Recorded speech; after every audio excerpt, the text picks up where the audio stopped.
마라톤의 길이가 애매하게 42.195km인 이유는 모든 것의 원인이 있는 그 나라, 또 영국 때문입니다. 안녕하세요. 세상에 있는 모든 것들의 시작에 대해 알아보는 네모의 시작입니다. 요즘 가장 대세인 운동은 뭐니 해도 러닝인데요. 다들 러닝 열심히 하실 텐데요. 이런 인기에 힘입어서 수많은 마라톤 대회가 이루어지고 있습니다. 보통 마라톤 풀코스는 42.195km인데요. 궁금하지 않나요? 왜 마라톤 풀코스는 애매하게 42.195km지? 오늘의 주제는 마라톤의 시작입니다. 인류는 늘 달렸을 겁니다. 인류는 본래 달리고 수렵하며 살아온 존재이니까요. 하지만 원래부터 달리는 행위가 마라톤이라는 용어는 아니었습니다. 마라톤이라는 단어는 하나의 사건에서 시작이 됩니다. 때는 기원전 490년 그리스의 작은 도시국가 아테네는 거대한 페르시아 제국의 침공을 맞이합니다. 두 군대가 격돌한 것은 바로 마라톤 평원, 지금의 마라톤이라는 이름은 이 전쟁터에서 시작되었습니다. 아테네군이 기적같은 승리를 거둔 뒤 한 병사가 전장의 소식을 전하기 위해 아테네까지 달려갑니다. 그의 이름은 페이디피데스. 그가 달린 거리는 약 40km. 그는 도시에 도착해서 외칩니다. 우리가 이겼다. 그리고 그는 그 자리에서 숨을 거두었다고 전해집니다. 이것이 마라톤의 유래라고 알려진 일화입니다. 하지만 마라톤의 유래라는 것은 사실이 아닙니다. 페이디피데스라는 이 친구 원래 연락병이었고, 사실 마라톤 전투 전에도 아테네에서 스파르타까지 무려 246km를 2일 만에 달릴 정도로 대단한 사람이었습니다. 마라톤 전투 후 아테네로 돌아와서 승전보를 알린 것은 사실이나 30km 정도 되는 길이었고, 힘들어하긴 했지만 죽지는 않았다고 합니다. 그리고 이기자마자 뒤에 아테네군이 페르시아군이 배를 타고 공격을 오고 있었기 때문에 30km를 2시간 만에 완전 무장을 하고 왔다고 합니다. 군대 다녀온 시청자분들은 30km를 완전 군장하고 2시간 만에 뛰어간다는 게 얼마나 대단한 일인지 알 거예요. 사실 페이디피데스보다 아테네 군들이 훨씬 대단한 거죠. 그러면 페이디피데스 이야기가 왜 과장되고 영웅시 되었을까요? 바로 이유가 있습니다. 이 전설은 수천 년을 지나 1896년 아테네에서 열린 제1회 근대 올림픽을 만든 쿠베르탱 남작에 의해 각색되고 부활합니다. 쿠베르탱의 친구인 미셀 부헤일은 올림픽 신설 종목으로 마라톤을 추천하면서 페이디피데스 일화를 각색해서 감동적인 스토리로 만들었고, 아테네에서 마라톤 평원까지 달리는 스포츠 종목을 만들었고, 이것이 오늘날 마라톤의 시작이었습니다. 원래 아까 말했듯이 실제 마라톤에서 아테네의 길은 35km 정도 되었는데 상징적으로 40km를 길이로 잡았고, 이것은 올림픽의 기준이 되었습니다. 그런데 지금 우리가 알고 있는 42.195km, 이건 또 뭘까요? 그 기준은 1908년 런던 올림픽에서 만들어졌습니다. 처음에는 올림픽의 기준 거리는 26마일, 41.843km였는데요. 당시 영국 왕실이 경기장에 앉은 채로 결승을 보기 원하면서 결승점을 로열박스 밑에 두도록 해달라는 요청을 했고, 스타디움 구조상 경기장 입구에서 로열박스 밑으로 바로 들어가는 것이 어려워 로열박스의 대각선 쪽으로 들어와 시계 방향으로 마지막 뛰는 부분이 추가되었고, 이로 인해 352m가 늘어났다고 합니다. 이 길이가 42.195km가 되었고, 이 길이는 쭉 전해지게 되었습니다. 이것 때문에 현대 마라톤 경기는 모두 42.195km로 통일되었습니다. 네, 단순한 달리기 같지만 마라톤은 전쟁, 희생, 그리고 인간의 한계를 뛰어넘는 도전의 상징이 되었습니다. 오늘도 누군가는 스스로의 한계를 뛰어넘기 위해 고대의 병사가 달렸던 그 길을 따라 뛰고 있습니다. 여러분도 마라톤 해보시는 건 어떨까요? 마라톤을 하면 두뇌 회전에 좋고 심장 질환이 예방되며 각종 고지혈증이나 당뇨 예방 효과도 있다고 합니다. 이상으로 네모의 시작이었습니다. 영상이 볼만하셨다면 구독과 좋아요 버튼을 눌러주시고, 마라톤과 관련된 다른 의견이나 주장이 있다면 댓글로 남겨주세요. 감사합니다. 다음 시간에 봐요. 안녕하세요. 일상의 시작이 궁금한 모든 것에 대해 알려주는 네모의 시작입니다. 이 대사가 나온 스포츠 만화 아시나요? 바로 배구 애니메이션인 하이큐인데요. 이 선수도 잘 아시죠? 2000년대 한국 배구의 아이콘이자 2020년 도쿄올림픽의 주역인 김연경 선수입니다. 하이큐와 김연경 선수를 통해 배구를 알게 되신 분들도 분명히 있을 것이라고 생각합니다. 9 곱하기 18m의 사각형 안에서 공을 떨어뜨리지 않기 위해 노력하는 이 다이나믹한 스포츠가 사실은 중년 남성을 위한 정적인 운동이었다는 사실을 알고 계셨나요? 오늘의 주제는 배구의 시작입니다. 1895년 미국의 YMCA에 윌리엄 모건이라는 체육교사가 있었습니다. 이 선생님은 중년 남성을 위한 새로운 스포츠를 고민하고 있었어요. 당시 먼저 창시되어 있던 농구는 몸싸움이 너무 격렬하였고 테니스는 장비가 번거로웠기 때문에 보다 더 대중적으로 할 수 있고 정적인 그런 운동을 만들려고 했습니다. 그렇게 만들어진 운동의 원래 이름은 미노넷이었어요. 미노넷은 격렬하진 않지만 움직임은 활발한 그런 경기였습니다. 테니스와 핸드볼을 혼합한 형태로 낮은 네트를 사이에 두고 상대 코트로 공을 치거나 집어던졌죠. 이때 네트를 언제부터 쪘는지도 궁금하실 텐데요. 테니스의 시작에서 곧 다뤄보겠습니다. 재밌는 건 이때까지만 해도 배구공이 따로 없어서 농구공을 대신 사용하였는데 이 농구공은 너무 무겁고 딱딱해서 배구에 적합하지가 않았고 곧 배구만을 위한 전용 공이 따로 만들어졌죠. 그러다 미국의 할스테드가 공을 쳐서 네트 위로 날려보내는 게임을 만든 후부터 볼을 발리한다라는 말에 착안해 발리볼, 지금의 배구라는 명칭으로 불리기 시작했습니다. 처음에는 중년 직장인들을 위한 게임 활동이라 한 팀이 5명으로 이루어졌었는데 1918년에 6인제 국제규칙이 확립되었습니다. 미국에서만 활발히 진행되던 이 배구는 제1차 세계대전을 계기로 미군들을 통해 유럽까지 전해졌었고 1947년 프랑스 파리에 국제배구 연맹까지 창설되었죠. 이러한 단체가 결성되면서 배구 규칙도 많이 제정되었고 국제 경기도 본격적으로 개최되는 등 배구 활동이 활발해지며 1964년 도쿄올림픽에서 처음으로 올림픽 정식 종목으로 채택됩니다. 그럼 우리나라는 언제부터 배구를 하였을까요? 한국에 배구가 들어온 시기는 1916년 일제강점기 시절 YMCA 선교사였던 미국인 바나트에 의해 처음 소개되었습니다. 이때는 12인제 배구로 지금의 배구와는 좀 달랐어요. 사실 다른 나라들은 아까 말씀드렸듯이 6인제 배구를 하기 시작했었는데 우리나라는 이 12인제 배구를 계속 하고 있었습니다. 1959년 제40회 전국체육대회부터 우리나라도 6인제 경기를 정식으로 채택하였고 국제배구연맹에도 가입하면서 본격적으로 국제적인 배구의 길로 들어서게 되었죠. 그리고 그로부터 약 15년 후 1976년 몬트리올 올림픽에선 한국 구기 종목 사상 처음으로 여자 배구팀이 동메달을 획득하면서 배구 강국으로 자리 잡기 시작하였습니다. 발리볼 하다 보니까 비치발리볼도 생각나더라고요. 비치발리볼은 배구가 생긴 후 미국의 캘리포니아 같은 바닷가가 근처에 있는 지역에서 배구를 하기 위해 생각해낸 스포츠로 모래사장에서 하는 배구인데요. 배구가 생긴 이후 여가생활로 즐기던 스포츠였는데 1984년에 2인제 경기로 정형화되고 1996년 애틀랜타 올림픽에서 정식 종목으로 채택되며 세계적인 인기 스포츠가 되었습니다.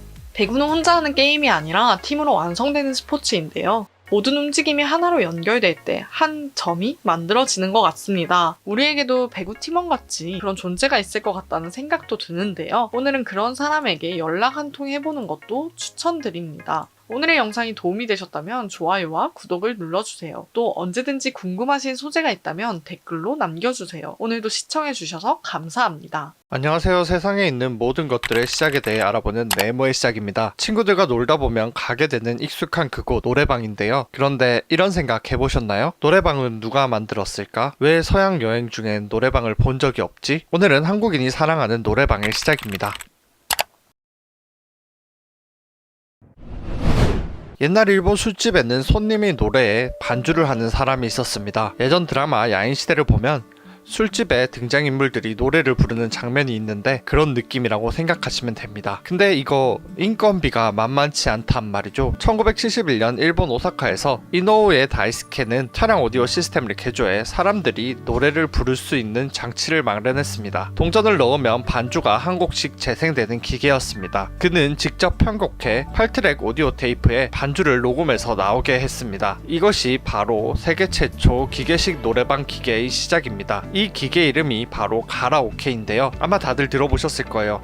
가라는 가짜 또는 빈이란 뜻이고 오케는 오케스트라의 준말입니다. 오케스트라 없이 반주가 나오는 반주기 이런 뜻이 되겠네요. 1980년대 일본에서는 영상이 나오는 가라오케도 등장했습니다. 화면에는 가사가 나오고 박자에 맞춰서 글씨가 변하는 기계였습니다. 현재의 노래방 기계 모습이 이때 생겼다고 보시면 됩니다. 이렇게 노래방 기계가 발명된 일본은 회식 문화가 강했던 사회였기 때문에 노래로 스트레스 푼다는 개념이 빠르게 퍼졌습니다. 따라서 노래방 기계인 가라오케도 퍼지게 되었습니다. 하지만 처음 가라오케 가라오케를 쓰던 장소는 대부분 주점이었는데요. 주점에서 중년들이 접대나 회식하는 장소에 가라오케가 설치되어 주로 쓰인 것이죠. 이러던 중 일본의 부동산 경기가 안 좋아졌고 각종 빈 건물이나 장소에 박스 형태의 공간에 가라오케를 설치했고 이 공간을 가라오케 박스라고 했습니다. 현재 우리가 아는 노래방 모습이랑 이제 상당히 비슷한 것이 보이게 되죠. 이렇게 일본에서 인기를 끈 가라오케는 한국으로 퍼지게 됐는데요. 일본에서 건너온 노래방 문화가 한국에 처음 정착한 곳은 부산입니다. 아무래도 일본 가까이 있어서 가라오케가 들어오기 편했던 것 같습니다. 1980년대 부산에는 배를 타고 관광 오는 일본인들이 많았는데 이를 위해 부산 술집에서는 가라오케를 들여놓고 영업을 했다고 합니다. 처음엔 가요방이라고 불렀으며 한국 손님들 사이에서도 인기를 끌게 되었습니다. 점점 전국적으로 가라오케 기계가 보급되었고 인기를 끌었지만 이때까지만 해도 가라오케 기계가 보급된 곳은 여전히 술집이었고 한국인들 사이에서는 약간 유흥업소 이미지였다고 합니다. 그러다 한국 노래방이 현재의 남녀노소 가는 이미지로 바뀌는 두 가지 사건이 생깁니다. 1991년 부산 동아대학교 앞에 있었던 로얄 전자오락실에는 전화박스 같이 작은 공간에 300원을 넣고 노래를 한 곡 부를 수 있는 기계가 설치되었습니다. 그리고 그해 5월 부산 광안리 하와이 비치 노래 연습장이 생겼습니다. 하와이 비치 노래 연습장은 최초로 법적으로 승인을 얻어 노래방 영업을 한 곳입니다. 이때 중요한 게 한국 노래 연습장은 오락실에 설치된 동전 노래방 형태였습니다. 최초로 코인 노래방의 시작이라고 볼 수 있겠네요. 이때의 가격은 500원 동전을 넣고 노래 한 곡을 부를 수 있는 형태였는데요. 당시 물가를 생각하면 엄청 비싼 가격이었죠. 이후에 1990년대 초반에는 손님이 직접 동전을 넣는 것이 아닌 카운터에서 선불한 후 부른 곡 수만큼 차감되는 방식의 노래방이 등장했습니다. 이 방식이 이후에는 시간을 표시하는 방식으로 전환되면서 지금 노래방 하면 생각되는 방식으로 바뀌게 됩니다. 당시 1시간에 10,000원 정도 하는 노래방은 괜찮은 가격이었기 때문에 인기 많은 여가 활동이 되었습니다. 이런 가벼운 형태의 노래방이 한국에서 확산되면서 노래방에 대한 인식도 바뀌게 되었는데요. 기존의 유흥업소 같은 이미지에서 모두 가기 쉬운 장소로 바뀐 것입니다. 두 번째 사건은 2001년 11월 음반 비디오 및 게임물에 관한 법률 시행 규칙이 개정되었던 사건입니다. 이 법이 개정된 이후에 노래방 업소 명칭이 노래 연습장이 되었습니다. 다만 기존의 노래방이라고 쓰여지던 업체는 노래방이라는 상호를 허용했습니다. 이름은 노래 연습장으로 바꾸는 게 법적으로 명시되었고 노래 연습장에서는 주류 판매와 도우미가 금지되게 됩니다. 그래서 법적으로 노래방 기계가 있으면서 음식과 술을 마시고 도우미가 있는 곳은 단란주점, 노래주점, 유흥업으로 허가 등록을 해야 되게 됩니다. 물론 노래방이란 이름으로 노래주점을 불법적으로 하는 장소도 많았지만 흔히 말하는 노래주점과 노래연습장은 분리되게 됩니다. 그래서 노래연습장을 청소년이 자유롭게 갈 수 있게 된 것도 이때부터라는 말이 많습니다. 물론 부모님이나 어른들은 싫어했지만 이로 인해 노래 연습장이 기존의 중장년층이 많이 찾던 노래 주점 같은 노래방에서 다양한 세대가 가는 노래 연습장으로 바뀌게 됩니다. 최근에 가장 유행하는 노래방 형태는 동전 노래방, 일명 코노인데요. 코노가 유행하는 이유는 개인적인 성향이 현 세대에 생겼고 이제는 동전 노래방이 기존 노래방보다 싸다는 점 때문이라고 합니다. 처음 한국에서 노래방을 유행시킨 게 동전 노래방 형태인데 비싸다고 바뀌었는데 지금 다시 유행한다는 점이 참 아이러니하고 재밌지 않나요? 동전 노래방을 만들고 있는 업체 TJ는 USB 노래 저장 기능, 노래방 점수 정밀 채점 기능, 노래 검색 서비스 등을 제공하면서 한국 노래방 점유율이 탑을 찍었습니다. TJ는 이런 동전 노래방 기술을 앞세워서 필리핀, 베트남 등의 동전 노래방을 수출하고 있으며 심지어 노래방, 아까 말한 가라오케 본고장 일본으로까지 수출하고 있다고 합니다. 그럼 여러분 서양권 여행을 가셔서 노래방을 본 적 있으신가요? 아마 없으실 텐데 서양에도 가라오케 술집은 존재합니다. 하지만 대부분 무대에서 노래를 부르는 것을 들으며 술을 마시는 스타일이며 우리가 아는 노래방처럼 프라이빗한 곳은 많지 않습니다. 아마 노래방이란 단어조차 그들한테 생소해서 싱잉룸이 어딘지 물어보면 아마 대부분 모를 겁니다. 한국이나 일본에서 노래방이 유행한 것은 한국이나 일본은 개인이나 소수 집단을 중시하는 문화가 있어서 노래방이 흥했던 것으로 보입니다. 그래서 서양권 여행하는 중에는 노래방을 잘 볼 수 없는 것입니다. 문화의 차이를 느낄 수 있는 노래방. 여러분의 노래방 애창곡은 무엇인가요? 오늘은 스트레스 풀로 노래방 가시는 건 어떠실까요? 이상 네모의 시작이었습니다. 영상이 볼만하셨다면 구독과 좋아요 버튼을 눌러주시고 노래방의 시작과 관련된 다른 의견이나 주장이 있으시다면 얼마든지 댓글로 남겨주세요. 그러면 다음 시간에 또 뵙도록 하겠습니다. 감사합니다. 다음 시간에 봐요. 안녕하세요. 일상의 시작이 궁금한 소재인 시작에 대해 알려주는 네모의 시작입니다. 매운 음식이 땡기는 날, 특히 스트레스를 풀고 싶을 때 뭐부터 생각나세요? 아마 많은 분들이 매운 떡볶이를 생각하실 수도 있을 것 같은데요. 지금은 길거리에서도 사 먹고 배달로도 시켜 먹을 수 있는 국민 간식이지만 옛날엔 맵지도 않았고 궁궐 안에서나 볼 수 있던 귀한 음식. 이름은 떡볶이지만 볶지 않는 그런 음식. 오늘의 주제는 떡볶이의 시작입니다. 떡볶이가 언제 처음 역사에 등장했을까요? 기록상으로 보면 조선시대 요리책 시의 전서에 떡볶이 레시피가 등장합니다. 이 책은 1800년대 말에 만들어진 지금으로 치면 가정용 요리백과인데요. 당시에 나온 떡볶이는 간장으로 간을 하며 고기와 채소가 들어가 있는 요리로 상당히 고급 요리에 속했습니다. 급식에 자주 나오는 궁중떡볶이 기억나시죠? 요즘도 학교 급식에 나오는지는 잘 모르겠으나 그게 바로 이 조선시대 버전의 후손이라고 생각하시면 됩니다. 당시에는 궁중떡볶이라는 이름이 아닌 떡찜, 떡자체 같은 이름으로 불리기도 했고 화평 윤씨 종갓집의 음식에서 유래되었다고 하기도 하는데요. 왜냐하면 그 집 간장이 굉장히 맛있었대요. 어쨌든 다양한 이름으로 불리다가 1942년에 발간된 조선 요리 제법에 간장에 넣고 조리하는 떡볶이라는 요리 이름이 궁중떡볶이로 쓰이기 시작했다고 합니다. 근데 사실 우리가 아는 떡볶이는 일반적으로 빨간 색깔 떡볶이잖아요. 그럼 이 떡볶이는 도대체 어디서 나온 걸까요? 1950년대 일제강점기가 끝난 이후 서울 신당동에서 포장마차를 하던 마복리 할머니는 고추장에 떡을 볶아서 손님들에게 내놓았었는데 그게 대박이 난 거예요. 고추장 못 쓰냐고? 비밀은 며느리도 몰라. 또 몰라. 그렇게 신당동 떡볶이는 입소문을 타면서 유명해지기 시작하였고 우리가 일반적으로 아는 그 빨간 떡볶이의 시작인 장소가 되었습니다. 이후 어떤 여학생이 라면을 사들고 와서 같이 끓여달라고 요청한 것이 떡볶이에 라면 사리를 넣는 것에 시작이 되었어요. 그 이후로 떡볶이는 계란, 어묵, 당면, 치즈, 로제까지 끝없는 진화를 거치기 시작하였죠. 조선의 궁궐에서 시작해서 전쟁 이후 포장마차를 지나 대형 프랜차이즈까지 생겨 전 세계로 뻗어나가고 있는 K푸드 떡볶이인데요. 그냥 평범한 이 떡볶이가 조선시대의 왕의 밥상과 연결되어 있다고 생각하면 재밌지 않나요?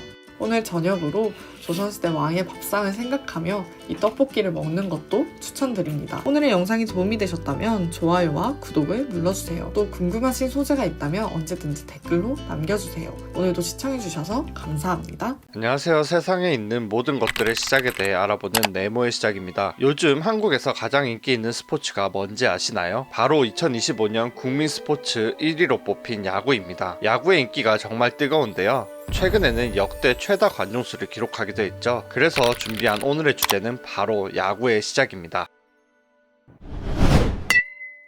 야구의 종주국이 어디라고 생각하시나요? 많은 사람들이 당연히 미국 아니야? 라고 말할 수 있죠. 하지만 야구의 시작에 대해서는 꽤 오랫동안 논쟁이 있었습니다. 19세기 중반 미국은 에브너 더블데이 장군이 야구를 창안했다고 주장했지만 이건 후에 근거 없는 이야기로 밝혀졌습니다. 사실 이 이야기는 야구를 가장 사랑하고 가장 큰 투자를 하는 미국이 야구는 우리나라에서 시작된 스포츠다 라고 만들고 싶어서 퍼뜨린 설화에 가깝습니다. 학계에서는 이거를 하나의 역사 왜곡 사례라고까지도 보고 있죠. 야구의 뿌리는 사실 미국이 아니라 영국입니다. 18세기 영국에서는 라운더스라는 게임이 유행했는데 배트로 공을 치고 4개의 베이스를 돌아 점수를 구하는 구조였죠. 우리가 아는 야구와 매우 비슷합니다. 게다가 1744년 런던에서 출판된 어린이 책에는 베이스볼이라는 단어가 등장하기도 했습니다. 즉 베이스볼이라는 말 자체가 영국에서 쓰였던 것이죠. 하지만 지금은 영국에서는 야구를 거의 하지 않으니 아이러니라고 볼 수도 있겠습니다. 흥미로운 흥미로운 건 야구와 비슷한 경기들이 불가리아, 헝가리아, 리비아, 에티오피아 등 다양한 지역에서 발견된다는 겁니다. 1937년 이탈리아의 학자 코라도 지니는 베르베르족이 즐겼던 타쿠르트 옴 엘 마하그라는 경기를 소개했습니다. 이 경기는 막대기로 가죽공을 쳐서 점수를 내는 경기였다고 하고요. 또 9회까지 진행되었다고 합니다. 하지만 이 부족은 이 야구 규칙을 서양에서 전혀 배운 적이 없고 조상부터 대대로 했던 놀이라고 설명했다고 합니다. 이를 보면 공을 막대기로 쳐서 점수를 내는 야구와 비슷한 룰은 어느 한 곳에서 시작되었다기보다는 세계의 다양한 지역에서 각자의 규칙대로 존재했던 것으로 보입니다. 그렇다면 우리가 아는 현대식 야구는 언제부터 시작되었을까요? 1845년 미국 뉴욕의 알렉산더 카트라이트가 너커보커 클럽이라는 팀을 만들고 최초의 야구 규칙을 정리했습니다. 3 스트라이크 아웃, 3 아웃 체인지, 90피트 베이스 간격, 이 기본적인 규칙을 바탕으로 1846년 뉴저지에서 공식 첫 야구 경기가 열렸고 야구는 빠르게 미국 전역으로 퍼져나갔습니다. 즉 야구의 근원은 여러 곳에서 발생됐고 영국이 시작이라고 볼 수도 있지만 야구를 발전시킨 것은 미국이었습니다. 보너스로 조사하다가 알게 된 건데요. 한국에서는 1905년 선교사 필립 질레트가 배제 학당에서 처음으로 야구를 소개했습니다. 이후 학교 체육과 군대에서 야구가 퍼졌고 비공식적인 실업 야구 리그도 생겼습니다. 하지만 지금 우리가 알고 있는 프로야구 KBO 리그는 1982년에 시작되었습니다. 그런데 이 프로야구 출범 배경에는 단순한 스포츠 발전 외에도 정치적인 목적이 있었습니다. 1980년대 초 전두환 정부는 군사 정권에 대한 국민들의 반감을 줄이기 위해 3S 정책을 추진했는데요. 스크린, 섹스, 스포츠를 통해 국민의 관심을 정치에서 돌리려는 전략이었습니다. 그 중에 하나로 탄생한 것이 바로 프로야구였습니다. 1982년 6개 구단으로 시작된 한국 프로야구는 언론과 방송의 집중 조명 속에서 빠르게 대중의 사랑을 받기 시작했고 국민적 스트레스를 해소하는 국민 스포츠로 자리 잡았습니다. 정치적 의도가 있었다곤 해도 그 결과로 수많은 명선수와 명승부가 탄생했고 오늘날 야구는 한국인의 삶에 깊이 뿌리 내리게 됐습니다. 여러분 야구 좋아하시나요? 응원하는 팀은 있으신가요? 이번 주말에는 야구장에서 가족끼리 응원하며 스트레스를 한번 풀어보시는 건 어떨까요? 영상이 재밌으셨다면 좋아요와 구독 부탁드리고요. 또 다른 주제가 있다거나 야구의 시작과 관련된 의견이나 반박, 다른 주장들이 있다면 댓글로 자유롭게 남겨주세요. 네모의 시작 다음 시간에는 더 흥미로운 이야기로 찾아뵙겠습니다. 감사합니다. 안녕하세요. 일상의 시작이 궁금한 소재의 시작에 대해 알려주는 네모의 시작입니다. 여러분, 보통 옷은 어디서 구매하시나요? 패션 트렌드는 어떻게 아시는 편인가요? 저는 이곳에서 랭킹 순위를 보면서 요즘 패션 트렌드를 알게 되는 편인데요. 오늘의 주제는 패션 트렌드를 이끄는 힙한 옷 하면 바로 떠오르는 그곳, 무신사의 시작입니다. 사실 무신사는 2001년만 해도 아주 작은 인터넷 커뮤니티였습니다.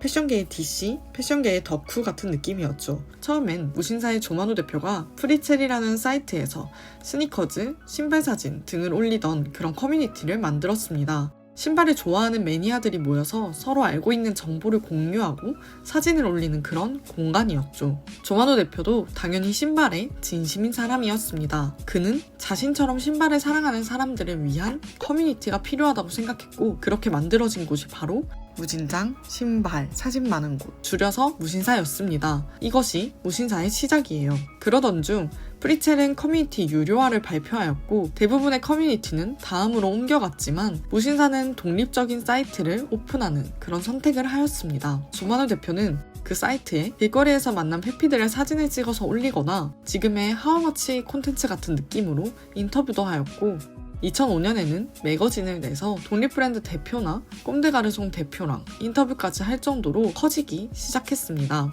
페피가 되고 싶은 사람들은 그 사이트에 들어가서 정보를 얻기 위해 또 열심히 서치를 했던 거겠죠. 그런데 문제는 이게 돈이 안 되는 거였습니다. 커뮤니티가 커지고 직원들도 생겼는데 이게 막상 돈이 안 되는 겁니다. 그래서 조만호 대표는 어머니에게 헬프를 요청합니다. 조만호 대표의 어머니는 반지 합방까지 오셔서 직원들 밥도 해주시고 도시락도 싸주시면서 도와주셨고 조만호 대표도 자기가 가지고 있는 레어템 운동화를 직접 중고로 팔아가면서 사이트 운영비를 마련했다고 합니다. 그러다 무신사 커뮤니티의 회원수가 점점 더 많아지니까 이젠 진짜 수익성을 고민할 때가 온 것이었죠. 그래서 시작한 게 무신사 스토어예요. 2009년부터 국내에서 잘 팔지 않는 레어템 운동화나 한정판 운동화를 팔기 시작하였고 2012년부턴 우리나라의 소규모 독립 브랜드의 제품도 무신사에 입점시켰습니다. 덕분에 국내 패션 생태계 자체를 키우는 역할까지 했다는 그런 평가를 받았어요. 스트릿 브랜드 러버들만 무신사에서 옷을 사입다가 이 계기로 다양한 사람들이 무신사의 존재를 알기 시작하였죠. 이런 성장으로 2019년에는 글로벌 벤처 캐피탈인 세쿼이아 캐피털로부터 약 2천억 원 규모의 투자를 유치하며 기업 가치 2조 원을 넘기는 유니콘 기업 반열에 오르게 됩니다. 지금은 자체 브랜드인 무신사 스탠다드까지 론칭하는 등 더 다양한 시도를 하고 있는데요. 사실 최근 무신사에 여러 가지 이슈가 있는 만큼 앞으로의 행보가 굉장히 중요해 보이는 시점입니다. 외형 성장을 이룬 만큼 질적으로도 성장할 수 있는 무신사가 되기를 바라봅니다. 오늘의 영상이 도움이 되셨다면 좋아요와 구독을 눌러주세요. 또 시작이 궁금하신 소재가 있다면 언제든지 댓글로 남겨주세요. 여러분의 댓글을 기다리고 있겠습니다.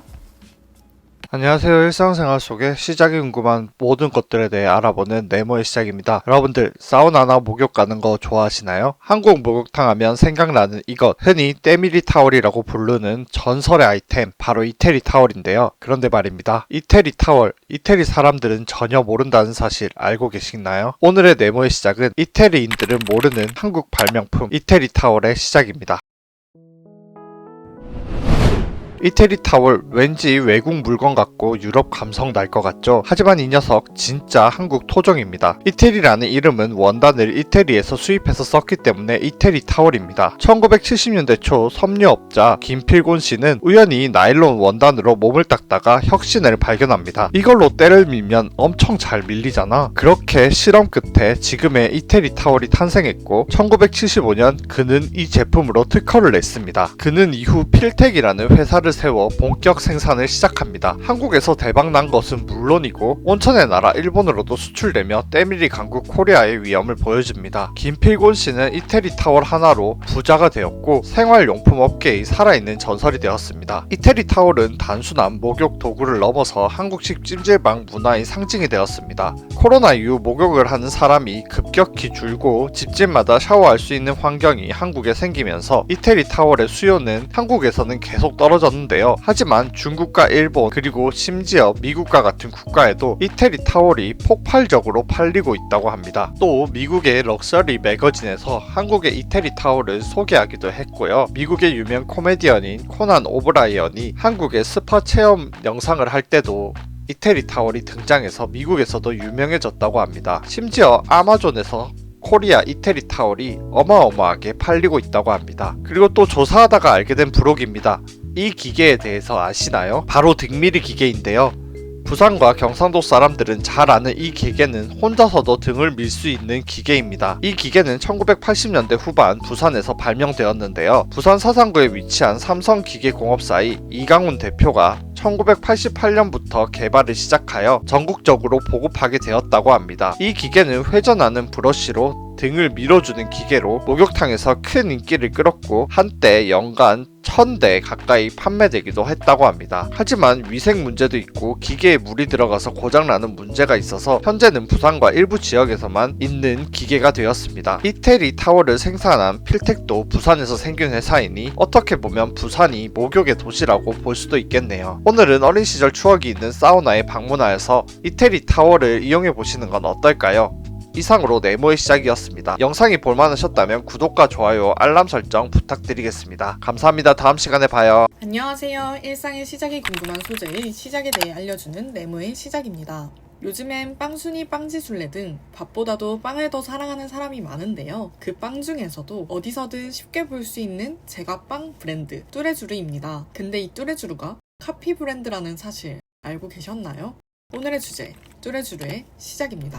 뚜레쥬르는 CJ 푸드빌에서 1997년 런칭한 제빵 브랜드입니다. 프랑스어로 매일매일 신선한 빵을 구워서 제공하겠다는 뜻을 담고 있죠. 이런 뚜레쥬르에게 아주 확실하게 모티브를 준 브랜드가 있었는데요. 그 브랜드의 이름은 바로 뚜주르입니다. 이름만 들어도 정말 비슷하죠? 뚜주르는 1992년 서울에서 시작된 제과점입니다. 언제나 항상 변함없는 이란 뜻을 가진 프랑스어로 언제나 변함없이 성실하게 빵을 만든다는 철학을 가진 매장이었어요. 그 시절에도 매출이 수백만 원대였고 제빵사들도 여러 명 있을 만큼 규모가 크고 사랑도 많이 받던 그런 빵집이었습니다. 이런 뚜주르에게 CJ 푸드빌은 1997년 인수를 제안했는데요. IMF가 터진 후 파리바게뜨가 세상을 장악하고 있을 때 빨리 파리바게뜨에 맞설 브랜드가 절실했기 때문이에요. 그래서 이미 모든 검증이 끝난 뚜주르를 인수하려고 했던 거죠. 매출도 좋고 제빵사들도 많았으니까요. 하지만 뚜주르는 이 인수 제안을 거절합니다. 거절당한 CJ 푸드빌은 뚜주르와 비슷한 이름의 뚜레쥬르라는 이름으로 제과 프랜차이즈 사업을 시작하였습니다. 뚜주르와 뚜레쥬르, 이름의 차이가 크게 느껴지진 않잖아요. 인수 제안을 받았는데 거절당한 후 뚜레쥬르라는 이름으로 사업을 시작한다? 뚜주르 입장에선 이게 냄새가 너무 명확하게 나니까 유사상표 소송을 뚜레쥬르 대상으로 진행합니다. 결과적으로 1심은 뚜주르가 승소, CJ의 항소, 2심 중 합의라는 단계를 거쳐서 소송은 종료되었습니다. 이후 뚜주르가 있는 천안엔 뚜레쥬르가 15년 동안 제한적으로 입점하는 걸로 원만한 협의가 이루어졌습니다. 근데 서울에 있던 뚜주르가 천안에만 있는 건 또 왜 그런 건지 궁금하지 않으신가요? 여기에도 국내 빵집 1티어와 얽힌 이야기가 있는데요. 서울 영락동에 있던 뚜주르도 굉장히 장사가 잘 되었지만 2009년에 건물주가 딸에게 가게를 내줘야 한다고 하여 뚜주르는 나왔으나 이 자리를 채운 건 파리바게뜨였다고 합니다. 뚜주르는 보증금이 8천만 원이었지만 파리바게뜨의 보증금은 그 당시 5억이었다고 합니다. 이에 대해서 파리바게뜨 본사는 관여한 게 전혀 없다고 해요. 어쨌든 그래서 뚜주르는 서울에선 완전히 철수를 하였고 이젠 천안 아산 쪽에만 있으며 연매출 200억이 넘는 가게로 성장하였습니다. 대전에 성심당이 있다면 천안엔 뚜주르가 있는 것이죠. 제과계의 양대산맥인 파리바게뜨 뚜레쥬르와 깊은 관계가 있는 뚜주르까지 일상에서 흔히 볼 수 있는 이 뚜레쥬르라는 이름에도 그 시작엔 꽤 드라마틱한 스토리가 숨겨져 있다는 걸 알 수 있었습니다.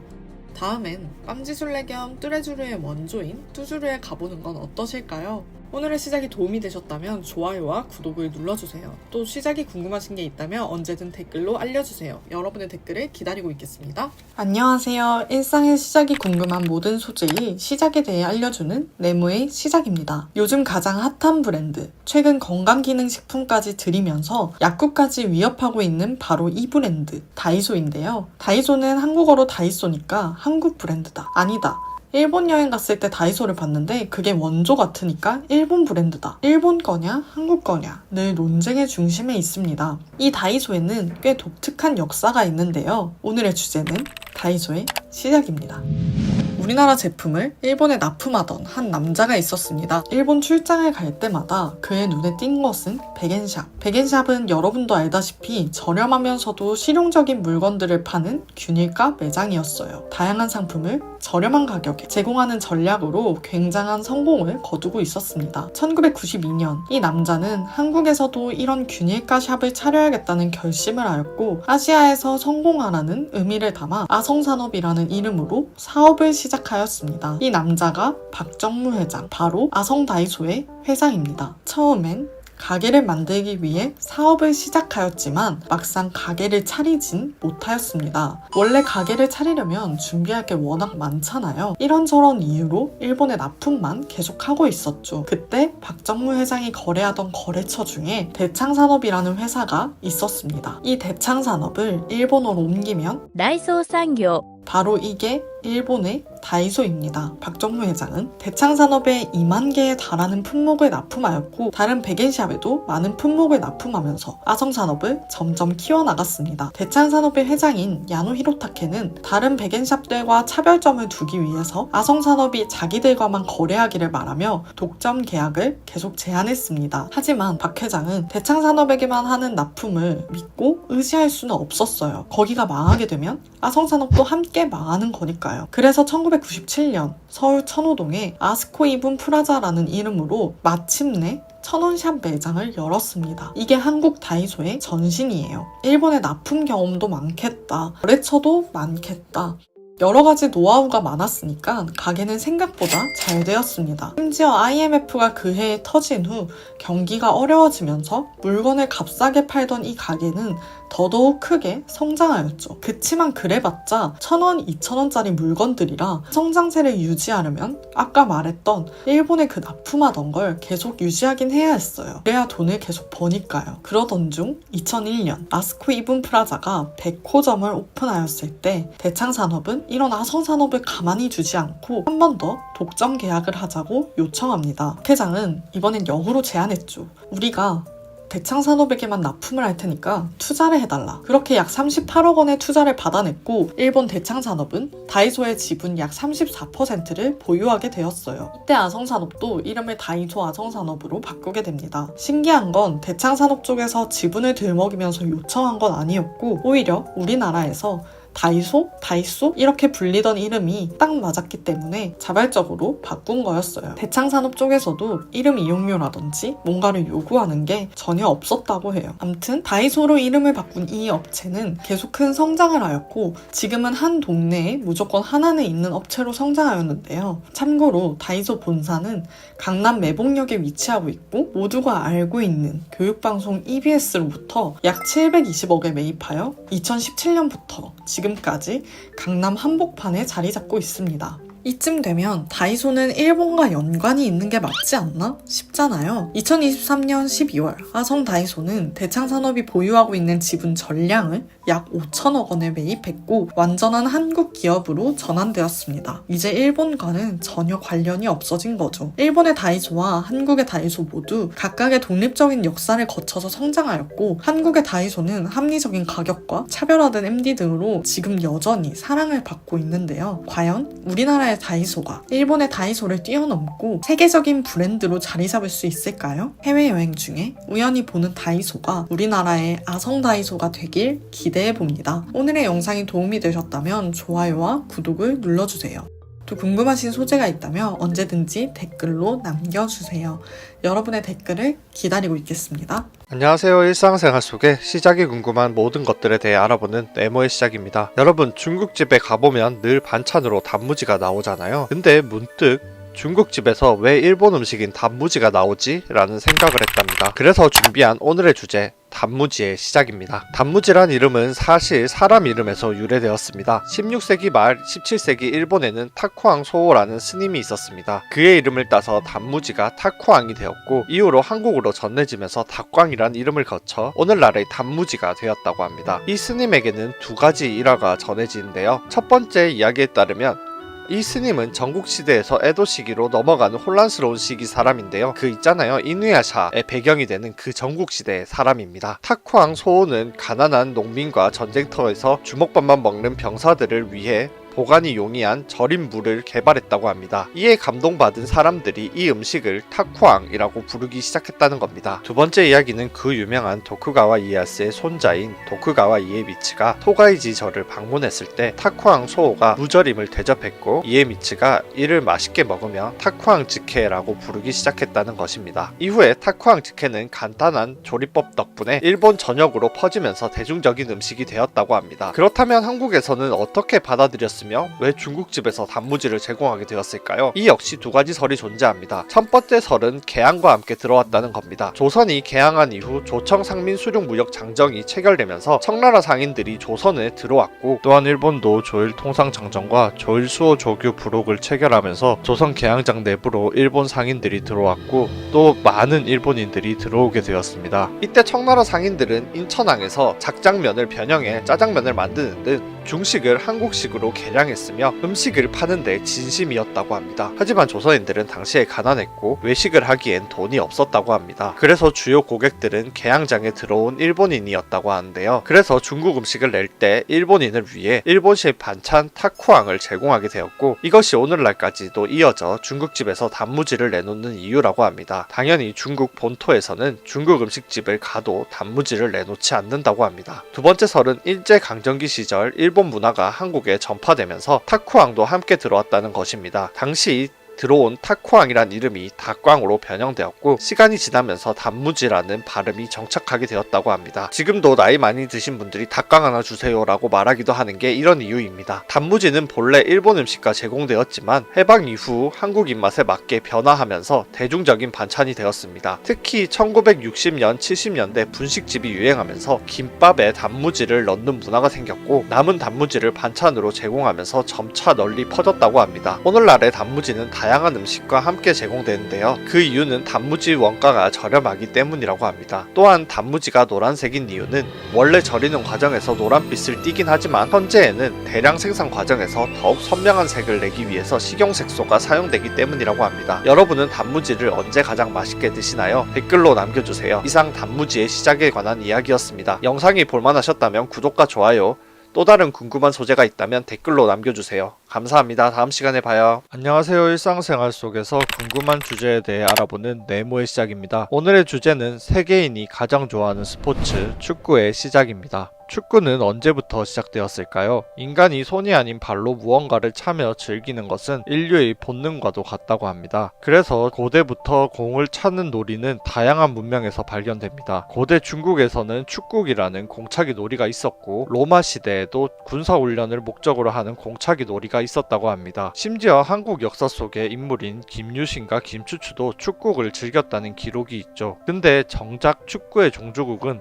이들 나라가 아닌 영국입니다. 왜 그런 결과가 나온 걸까요? 중세 영국에서는 바이킹의 영향으로 머리차기 놀이와 같은 거칠고 잔인한 놀이가 유행했다고 합니다. 전쟁에서 승리한 후 적군의 머리를 차며 축하했다는 이야기가 전해지기도 하는데요. 하지만 이게 영국을 축구 종주국으로 만든 이유는 아닙니다. 19세기 영국의 기숙학교 퍼블릭스쿨에서 학생들이 축구를 조직적으로 즐기기 시작하면서 축구의 틀이 잡혔습니다. 이때 한 기숙사당 11명의 팀으로 구성했는데 이 전통이 현대 축구의 선수의 수 11명으로 이어졌다고 합니다. 이렇게 조직적으로 축구가 발전하던 중 1863년 세계 최초의 축구협회인 잉글랜드 축구협회 FA가 창설되었습니다. 이때 FA는 규칙을 정하며 손으로 사용하는 것을 금지했고 골키퍼를 제외한 모든 선수가 손을 쓰지 못하도록 규정했습니다. 하지만 당시 영국에서는 축구와 럭비가 혼합된 형태인 풋볼을 주로 즐겼는데 손을 못 쓰는 규칙이 생기자 손을 사용하는 경기는 럭비로 독립하게 되었습니다. 이 럭비가 미국으로 전해지며 규칙이 변경되어서 미식축구로 발전했습니다. 그래서 외형과 규칙이 전혀 달라 보이는 축구와 미식축구는 사실 같은 뿌리에서 출발한 스포츠입니다. 영국에서는 풋볼이 축구를 의미하고 미국에서는 사커가 축구를 의미하는 이유도 여기에 있습니다. 원래 풋볼은 럭비와 축구를 모두 포함하는 말이었지만 미국에서 풋볼이 럭비를 의미하게 되면서 현대 축구는 사커라고 불리게 된 것이죠. 1872년에는 세계 최초의 축구 경기인 잉글랜드 vs 스코틀랜드 경기가 열렸고 1888년에는 세계 최초의 프로 축구 경기인 풋볼 리그가 탄생했습니다. 이때 생겨난 팀 중에 일부는 지금 프리미어 리그에서 활약 중인데요. 예를 들어 에스턴 빌라, 에버턴, 올버햄프턴, 원더러스 등이 그 주인공들이죠. 이런 역사 배경 덕분에 영국은 축구 종주국이란 타이틀을 가지게 되었습니다. 이상으로 축구의 기원에 대해 알아보았습니다. 축구의 종주국은 잉글랜드지만 한국 축구도 종주국 못지않게 발전하기를 바라봅니다. 2026년 북중미 월드컵에서 한국 축구가 선전하기를 네모의 시작도 기대하겠습니다. 이상으로 네모의 시작을 마치도록 하겠습니다. 영상이 재밌으셨다면 구독과 좋아요, 알람 설정 부탁드리겠습니다. 감사합니다. 안녕하세요. 네모의 시작입니다. 여러분, 영화 좋아하세요? 저는 영화도 좋아하고 요즘 영화를 소재로 한 멜로무비라는 드라마도 너무 재밌게 보고 있는데요. 그 드라마에서 남자 주인공이 엄청난 영화강으로 나옵니다. 이렇듯 영화는 사람들이 좋아하는 대표적인 취미 중 하나로 자리 잡고 있는 것 같은데요. 그렇다면 우리가 지금처럼 영화를 보기 시작한 건 언제부터였을까요? 오늘의 주제는 영화의 시작입니다. 지금으로부터 100년도 훨씬 전 리미에르라는 한 형제가 있었습니다. 이 형제의 아버지는 사진관을 운영하는 사진사였어요. 그 영향을 받은 형제도 자연스럽게 사진 기술을 익히게 되었죠. 사진을 찍던 형제는 문득 궁금증이 생겼습니다. 사진 속 장면을 움직이게 만들 순 없을까? 사소한 궁금증은 움직이는 영상을 촬영하고 여러 사람이 함께 볼 방법에 대한 고민으로 이어졌죠. 사실 당시에도 에디슨이 발명한 키네토스코프라는 장치가 있긴 했어요.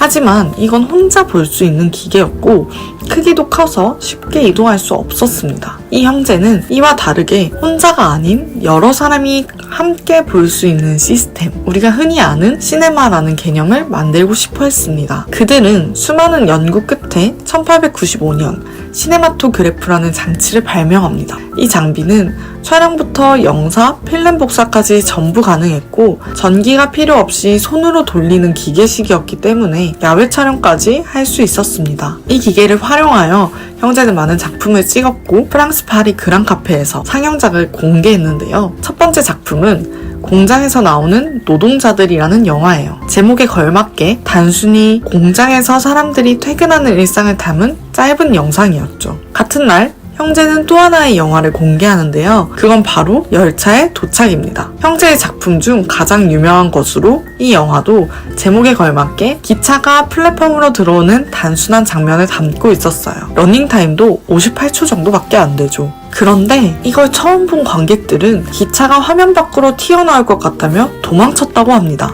믿기지 않겠지만 그 당시에는 움직이는 이미지 자체가 너무 충격적이었던 거죠. 류미에르 형제는 이처럼 영화에 한 획을 그었지만 영화가 이렇게 대중문화가 될 거라고 생각조차 못하였고 1900년대 초반에 영화 산업에서 손을 뗀 후 의학사진 관련 연구로 전향하게 됩니다. 어쨌든 형제의 궁금증과 실험정신 덕분에 우리는 지금도 극장에서 영화를 보고 OTT로 언제 어디서나 영화를 즐길 수 있게 되었을지도 모르겠습니다. 오늘은 류미에르 형제를 생각하며 오랜만에 영화관에서 영화를 보는 것도 추천드립니다. 오늘의 내용이 도움이 되셨다면 좋아요와 구독을 눌러주세요.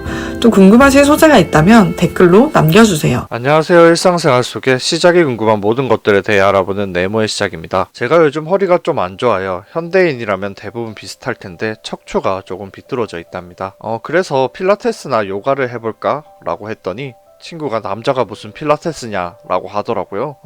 근데 필라테스 사실 남자들 하라고 만든 운동이에요. 오늘의 주제 필라테스의 시작입니다. 필라테스 운동은 조세 필라테스라는 한 남자에 의해 시작되었습니다. 필라테스는 사실 사람의 이름이었던 것입니다. 그는 1883년 독일에서 태어나 어린 시절 천식, 구루병, 루머티즘 등 다양한 질병을 앓았지만 이를 극복하기 위해 요가, 체조, 레슬링 등 여러 운동을 익혔다고 합니다. 그는 신체와 정신의 균형을 강조하며 컨트롤 로지라는 새로운 운동법을 개발하게 됩니다. 바로 우리가 아는 필라테스의 기반이라고 할 수 있습니다. 세계대전이 발발하면서 조세 필라테스는 영국의 포로 수용소에 갇히게 되는데요. 하지만 그는 포로들에게 운동을 가르치면서 건강을 유지하도록 도왔고 침대 스프링을 활용해 재활 운동 기구를 만들었습니다. 이게 바로 오늘날 필라테스 기구인 리포머의 시초가 된다고 합니다. 한마디로 필라테스는 오늘날은 여성분들이 대부분 한다는 인식과 다르게 남자 전쟁 포로 재활을 위해 만든 운동이었습니다. 전쟁이 끝난 후 그는 독일에서 운동법을 가르치다 1926년 미국으로 건너가 뉴욕에 첫 필라테스 스튜디오를 엽니다. 발레리나와 무용수들 사이에서 큰 인기를 끌며 그의 운동법은 점점 알려지기 시작했습니다. 조세 필라테스가 1967년 세상을 떠난 후 그의 제자들이 필라테스를 전 세계로 퍼뜨렸습니다. 필라테스는 크게 매트 필라테스와 기구 필라테스로 나뉘며 다양한 방식으로 우리의 건강을 책임지고 있습니다. 연예인 운동선수들도 필라테스를 즐기면서 더 많은 사람들이 관심을 갖게 되었습니다. 그렇다면 필라테스는 우리 몸에 어떤 좋은 영향을 줄까요? 필라테스는 근력을 강화시키고 유연성을 증가시키며 자세를 교정하는 데 도움을 준다고 합니다. 특히 코어 근육을 집중적으로 단련하여 허리의 통증 완화에도 효과적이라고 합니다. 오늘은 필라테스의 역사와 그 효과에 대해서 알아봤는데요. 광고는 아니지만 필라테스는 남녀노소 할 수 있는 운동이고 단순한 운동이 아닌 오랜 시간 발전해온 철학과 원리가 담긴 운동이란 것을 알 수 있었습니다. 여러분들도 필라테스를 경험해보고 싶다면 지금부터 시작해보세요. 영상이 유익하셨다면 좋아요와 구독 부탁드립니다. 다음 영상에 또 만나요. 안녕하세요. 네모의 시작입니다. 오늘의 주제는 겨울철 생각나는 취미, 뜨개질의 시작입니다. 뜨개질은 실을 이용해 옷이나 액세서리, 소품 등을 만드는 섬유공예로 그 기원을 알려면 고대까지 거슬러 올라가야 합니다. 뜨개질의 정확한 시작점은 뚜렷하게 밝혀지진 않았지만 가장 오래된 형태는 고대 이집트에서 발견된 것으로 보입니다. 고대 이집트의 유물 중 하나인 이 양말이 뜨개의 기법 중 하나인 날바인딩 기술을 사용해 만들어진 양말입니다. 릴바인딩은 뜨개질과 꽤나 유사한 방식으로 하나의 실을 이용해 옷을 제작하는 기법입니다. 물론 현대의 뜨개질과는 다르지만 유사한 형태로 옷과 소품을 제작하였기 때문에 이걸 보아 고대 이집트부터 뜨개질을 한 것을 알 수 있죠. 날바인딩과 같은 기법은 이집트를 넘어서 중동 지역으로 퍼졌으며 시간이 지나면서 유럽으로 전파되었습니다. 특히 로마 제국 시대에는 직조 기술과 함께 실을 엮는 다양한 방식이 발전하기 시작하였는데 이는 뜨개질의 기반을 형성하는 데 중요한 역할이 되었습니다. 초기의 뜨개질은 주로 종교적인 의상이나 장식품을 만드는 데 사용되었으나 중세 시대로 접어들면서 보다 실용적인 용도로 발전하기 시작했습니다. 또한 스페인에서 발견된 13세기경 뜨개질 유물들은 당시 이미 복잡한 패턴과 정교한 기술이 존재했음을 보여줍니다. 프랑스에선 길드까지 형성되었는데 길드라는 게 주로 남성들이 운영하였기 때문에 이는 뜨개질 기술이 사회적으로 굉장히 중요한 기술이었다는 걸 의미합니다. 시간이 흘러 16에서 17세기 뜨개질은 유럽 전역으로 확산되었고 길드도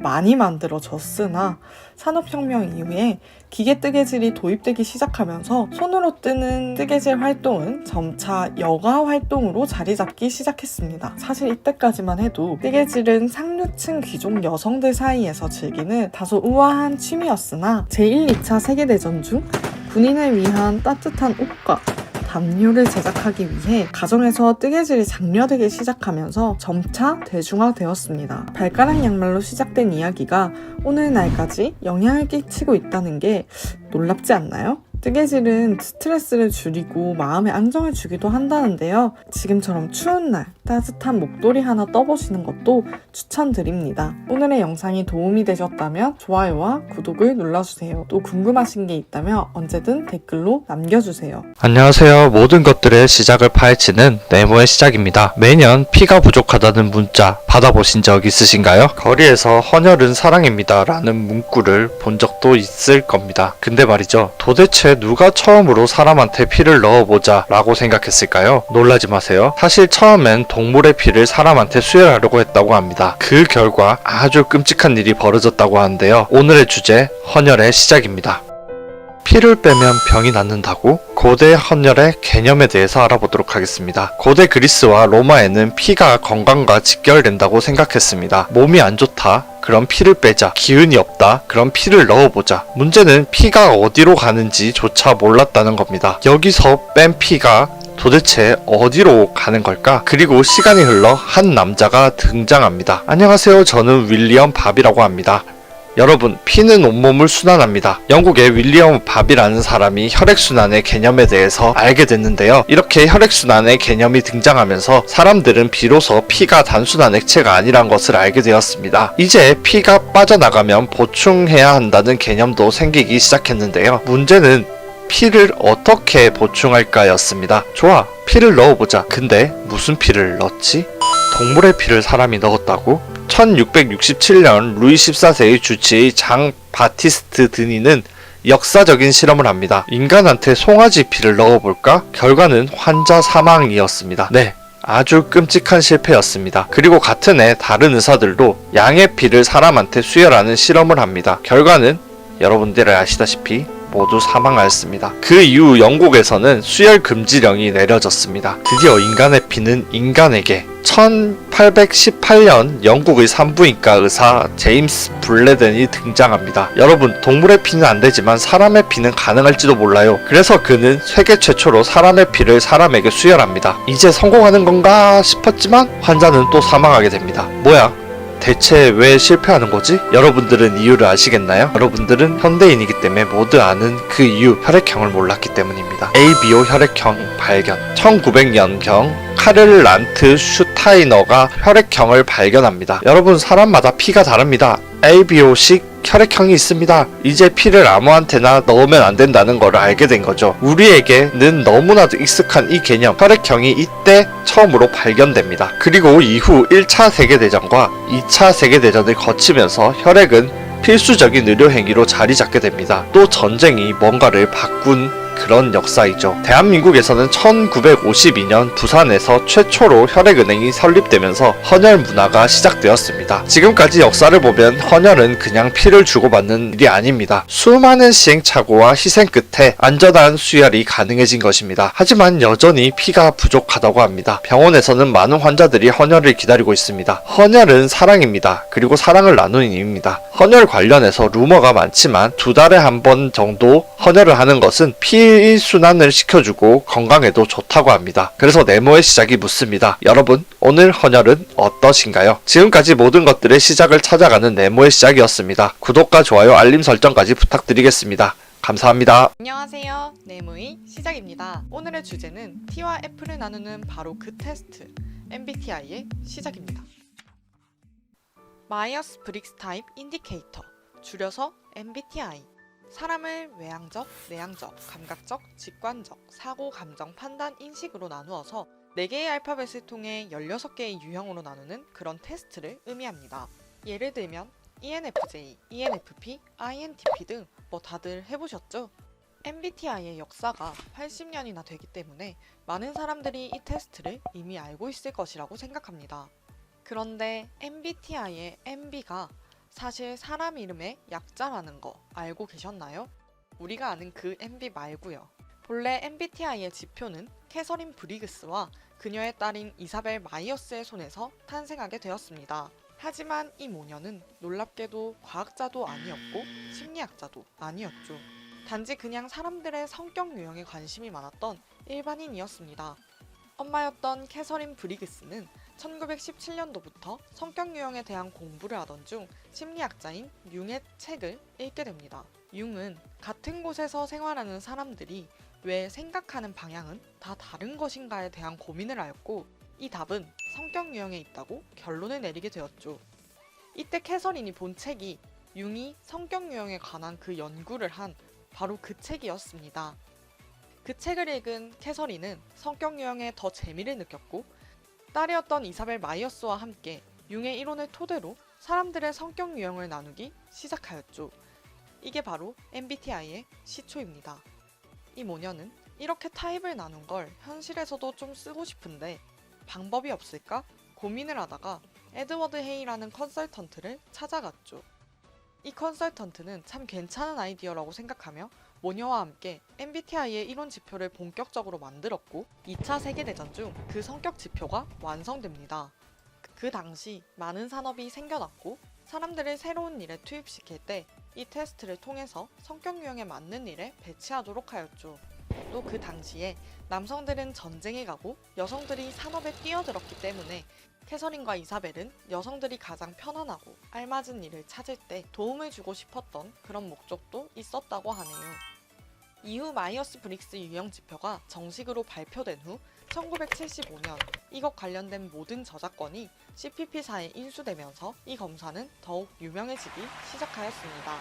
우리나라는 일본이 미국에서 가지고 와서 사용하던 것을 또 한국으로 가지고 오게 되면서 시작하게 되었다고 합니다.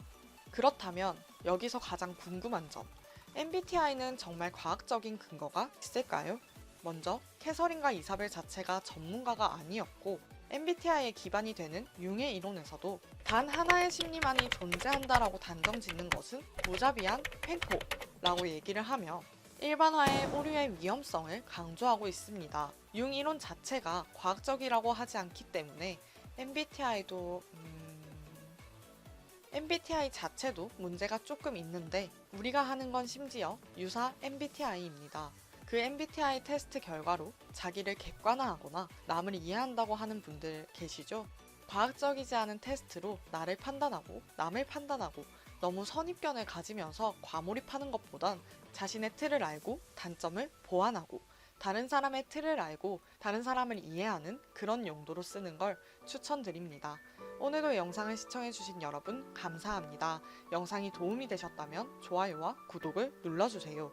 또 시작이 궁금하신 소재가 있다면 언제든지 댓글로 남겨주세요. 또 저희가 전문가가 아니니까 혹시 틀린 내용이 있다면 언제든지 댓글로 남겨주세요. 여러분의 댓글을 기다리고 있겠습니다. 안녕하세요. 일상생활 속에 시작이 궁금한 모든 것들에 대해 알아보는 네모의 시작입니다. 여러분, 벌써 2월도 다 지나서 3월이네요. 저는 2월마다 늘 궁금한 게 있었습니다. 그것은 바로 왜 2월은 28일이나 29일일까? 라는 거였어요. 그래서 달력을 보면 달력의 날짜는 늘 규칙적이지 않단 말이죠. 어떤 날은 31일, 어떤 날은 30일이란 말이죠. 그래서 준비한 이번 주 주제, 우리가 쓰는 달력의 시작과 이야기, 바로 달력의 시작입니다. 고대 인류는 신기한 것을 발견합니다. 그것은 날씨가 어떤 때는 더웠다가 어떤 때는 엄청 춥다는 사실이었죠. 지금의 현대인은 당연한 이 개념, 여름과 겨울을 고대인들은 몰랐을 겁니다. 그러던 중 이런 현상이 제법 규칙성이 있다는 사실을 발견하게 됩니다. 고대인들은 더워졌다 추워졌다 하는 이 주기를 계산하려고 합니다. 복잡하려면 복잡할 수 있지만 간단하게 말하자면 이를 달이 커졌다 작아졌다 하는 주기로 계산한 것을 음력이라고 하고요. 태양의 거리로 계산한 것을 양력, 다른 지역에서는 별자리가 변하는 주기로 1년을 계산하기도 했습니다. 이게 다 지구가 둥글고 태양 주위를 돌기에 가능한 일이죠. 물론 이걸 아니라고 하는 분들도 계시지만, 암튼 현재 보편적으로 가장 많이 쓰고 우리도 쓰고 있는 달력은 태양을 기준으로 만든 달력, 바로 양력입니다. 그럼 최초로 태양력을 이용해 1년을 계산했다라고 추측되는 나라는 바로 이집트입니다.